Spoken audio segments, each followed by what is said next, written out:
Di Yohanes 5 ada kisah yang menarik tentang penyembuhan orang yang sudah 38 dia sakit. Kita baca ya dari ayat 1 Yohanes 5. Sesudah itu ada hari raya orang Yahudi dan Yesus berangkat ke Yerusalem. Di Yerusalem dekat pintu gerbang domba ada sebuah kolam yang dalam bahasa Ibrani disebut Betesda. Ada 5 serambinya, dan di serambi-serambi itu berbaring sejumlah besar orang sakit, orang-orang buta, orang-orang timpang, dan orang-orang lumpuh yang menantikan goncangan air kolam itu. Sebab sewaktu-waktu turun malaikat Tuhan ke kolam itu dan menggoncangkan air itu. Barang siapa yang terdahulu masuk ke dalamnya sesudah goncangan air itu menjadi sembuh apapun juga penyakitnya. Di situ ada seorang yang sudah 38 tahun lamanya sakit. Ketika Yesus melihat orang itu berbaring di situ dan karena ia tahu bahwa ia telah lama dalam keadaan itu, berkatalah ia kepadanya, "Maukah engkau sembuh?" Jawab orang sakit itu kepadanya, "Tuhan, tidak ada orang yang menurunkan aku ke dalam kolam itu apabila airnya mulai goncang. Dan sementara aku menuju ke kolam itu, orang lain sudah turun mendahului aku." Kata Yesus kepadanya, "Bangunlah, angkatlah tilammu dan berjalanlah." Dan pada saat itu juga sembuhlah orang itu, lalu ia mengangkat tilamnya dan berjalan. Tetapi hari itu hari Sabat. Sampai di situ, ya. Nah, kita lihat di sini, ini kesembuhan secara mujizat. Jadi ada kolam Betesda di Yerusalem. Kalau teman-teman pergi ke Israel ikut tur, maka nanti akan diajak ke sini, ya. Kolam Betesda. Nah, kemudian dikatakan di sini ada sejumlah besar orang sakit.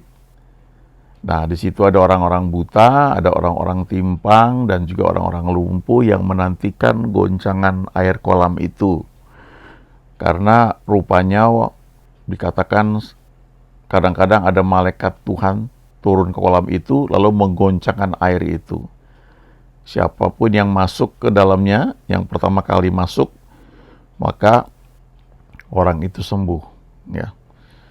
Ada tafsirannya. Nah, kalau kita baca Alkitab, kadang-kadang ada tafsiran. Nah, tafsiran itu adalah pengertian seseorang yang dia mungkin dikenal sebagai ahli Alkitab, ya, guru, guru Alkitab, ya. Artinya orang yang mendalami mungkin bahasa aslinya, ya, belajar dalam budaya, ya, yang ada saat itu, ya, lalu dia menyimpulkan.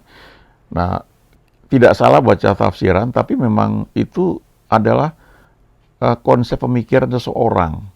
Nah, itu bisa menolong kita memperluas wawasan, tapi di sisi lain juga kalau kita hanya membaca tafsiran, kita tidak menyediakan diri untuk bertanya kepada Tuhan, maka pengertian kita cuma sampai pada tafsiran orang tersebut. Sekali lagi nggak salah, tapi kalau kita ingin belajar lebih jauh, ya kita perlu merenungkan, ya, bertanya kepada Tuhan dan mengizinkan Roh Kudus itu mengajar sesuatu yang lebih dalam, ya. Artinya dari cara pandang yang mungkin kita nggak pernah pikir sebelumnya. Nah, tafsiran yang saya baca adalah dikatakan bahwa kenapa terjadi goncangan air, dia bilang itu ada gempa. Gempa sewaktu-waktu yang terjadi sehingga terjadi goncangan air. Nah, kapan terjadinya gempa? Ya nggak bisa diprediksi. Sampai sekarang pun gempa itu kan rutin terjadi di mana-mana. Cuma biasanya kita nggak tahu karena barangkali nggak terlalu besar, ya. Belakangan ini kan baru orang belajar kenapa terjadi gempa. Ada gempa vulkanik, ya, karena gunung berapi misalnya yang meletus. Ada juga gempa tektonik, ya. Itu terjadi karena pergeseran lempeng-lempeng bumi. Karena dikatakan bahwa daratan yang ada di muka bumi ini sebenarnya dia itu bertumpu pada satu lempengan yang bergerak, ya. Bergerak mungkin 1-2 cm per tahun, ya. Dan waktu dia bergerak, dia akan membuat bertemu dengan lempengan lainnya. Dan akhirnya terakumulasi energi. Dan pada titik tertentu, bertemunya lempengan tersebut akan menyebabkan pergeseran, entah itu dia patah, entah dia itu kayak kita misalnya sedang menekan sesuatu, ya, lalu bergeser, ya, atau terpleset istilahnya gitu. Nah, itu terjadi pelepasan energi, lalu terjadilah gempa. Itu teorinya, ya, kira-kira seperti itu. Nah, orang yang tentu memakai pemikiran itu menafsirkan, oh ini karena gempa. Cuma pada saat itu orang-orang kan mungkin belum terlalu ngerti. Nah, mereka bilang ini malaikat Tuhan turun menggoncangkan air itu. Lalu kalau itu gempa, kenapa orang-orang itu bisa sembuh? Ya, kalau yang pertama kali masuk ke situ bisa sembuh. Nah, menurut buku tersebut dikatakan itu karena iman mereka. Iman mereka berkata kalau menjadi orang pertama yang masuk ke dalam kolam itu, waktu airnya itu goncang, maka orang itu akan sembuh. Yang menarik adalah Yesus tidak mengkoreksi di sini, ya, iman mereka ini. Jadi banyak orang di sana menantikan goncangan air kolam itu karena mungkin mereka sudah ke dokter, mereka nggak sembuh. Kemudian mereka udah habis mungkin uangnya, ya. Atau yang kedua, memang dokter nggak mampu. Jadi mereka menantikan mujizat. Mujizat itu terjadi karena kita percaya, ya. Lalu mereka menantikan bisa menjadi orang pertama yang masuk ke dalam kolam itu waktu bergoncang. Nah, kemudian di sini dikatakan ada orang yang sudah 38 tahun lamanya sakit. Ya, lama sekali itu loh, ya. Berarti kalau sekarang tahun 2023, berarti tahun 85, ya, 1985 dia itu sudah sakit. Jadi lama sekali. Nah, kemudian Yesus melihat orang itu dan dia bertanya, ya, karena dia udah tahu dia sudah lama orang ini sakit, maukah engkau sembuh? Nah, ini menarik, ya, karena di bagian lain ketika Yesus berjumpa dengan Bartimeus, ya, Bartimeus itu kan berteriak-teriaknya, Yesus anak Daud, kasihanilah aku, Yesus anak Daud, kasihanilah aku. Lalu Yesus mendengarnya dan Yesus suruh panggil dia. Dan waktu sudah berhadapan, ya, Bartimeus ini di hadapan Yesus, Yesus bertanya, apa yang kau kendaki supaya aku perbuat bagimu? Lalu Bartimeus bilang, Rabuni, supaya aku dapat melihat. Ya. Jadilah menurut imanmu, langsung dia sembuh.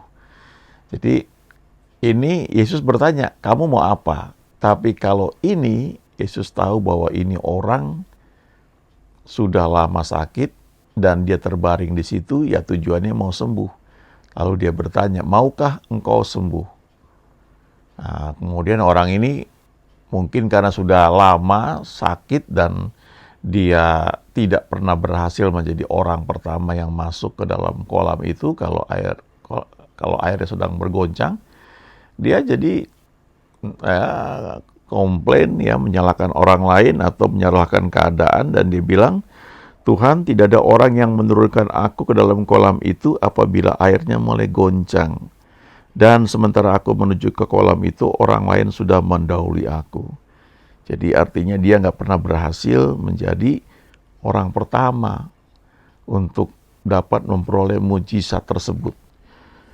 Jadi ini ada kesempatan untuk sembuh, kesempatan untuk mengalami mujizat, tapi syaratnya harus menjadi orang pertama yang masuk ke dalam kolam itu waktu kolam itu bergoncang. Dan orang ini nggak pernah berhasil. Jadi ini ada hamba Tuhan yang kasih gambaran bagus sekali. Dia bilang, kan ini nggak diketahui nih kapan malaikatnya ini akan datang menggoncangkan air itu.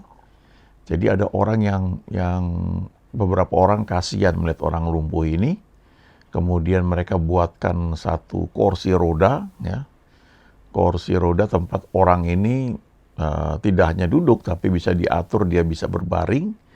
Lalu dibuat rel, ya, dibuat rel begitu rupa yang mengarah kepada kolam itu. Ya, lalu dia dikasih tombol, tinggal pencet, ya. Kalau dia lihat itu malaikat datang menggoncangkan air itu, maka dia tinggal pencet tombol di kursinya itu, kursi itu akan meluncur, ya, dengan cepat, kemudian membawa dia nyemplung di kolam itu, sehingga dia bisa berhasil menjadi orang pertama, ya, yang masuk ke dalam kolam itu waktu airnya bergoncang. Jadi, wah, dia udah seneng ini, ya, ini satu cerita aja, ya, untuk memberikan gambaran gitu. Dia udah seneng, dia tunggu ya sekian lama, ini kok malaikatnya tidak muncul-muncul, ya. Akhirnya tahun demi tahun tidak ada kabar malaikat akan datang, ya. Satu ketika, setelah sekian lama, kursinya tuh mulai rusak, ya, mulai kena karat, ya, mulai macam-macam lah, karena ya udah lama sekali gitu. Nah, terus begitu dia lagi tidur pada saat tertentu, tiba-tiba itu tanda-tanda kelihatan gitu. Wah, ini malaikat mau datang. Karena masuk suaranya beda sekali. Dia siap-siap, ya. Lalu nggak lama ternyata betul. Airnya mulai bergoncang. Wah, air mulai bergoncang. Kemudian dia pencet itu tombolnya. Tapi karena kursinya ini sudah lama, kursinya jadi rusak, ya, macet, nggak bisa meluncur. Wah, dia mulai grogi, dia goyang-goyang, tetap aja kursinya nggak mau meluncur, ya, itu sudah macet dan sebagainya. Akhirnya dia makin panik, dia berusaha dengan susah payah, ya, dia dorong nggak bisa, akhirnya dia turun, ya, dengan tenaganya, dia tendang kursi itu, ya, dan kursi itu akhirnya mental, ya, mental keluar dari relnya, meluncur dan masuk ke kolam itu. Sementara banyak orang lain juga berusaha untuk masuk ke kolam itu, tapi kursi ini meluncur lebih dulu, ya. Masuk ke dalam kolam dan kursinya tiba-tiba menjadi baik kembali, ya, menjadi sembuh. Jadi ternyata kursinya yang masuk duluan ke dalam kolam, bukan dia. Kursinya ini yang sudah rusak, ya, bertahun-tahun, karat dan sebagainya, tiba-tiba masuk ke situ dan jadi baru kembali, ya, jadi baik kembali. Nah, itu cuma joke aja, saudara, ya, tapi ini menarik, ya. Saya ingat ketika saya kuliah dulu, saya punya anak rohani, ya.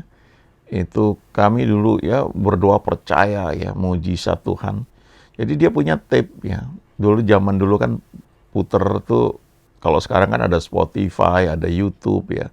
Di HP bisa didengar. Kalau dulu tuh pakai kaset, ya, kaset khotbah, kaset lagu, dimasukkan dalam tape lalu diputar.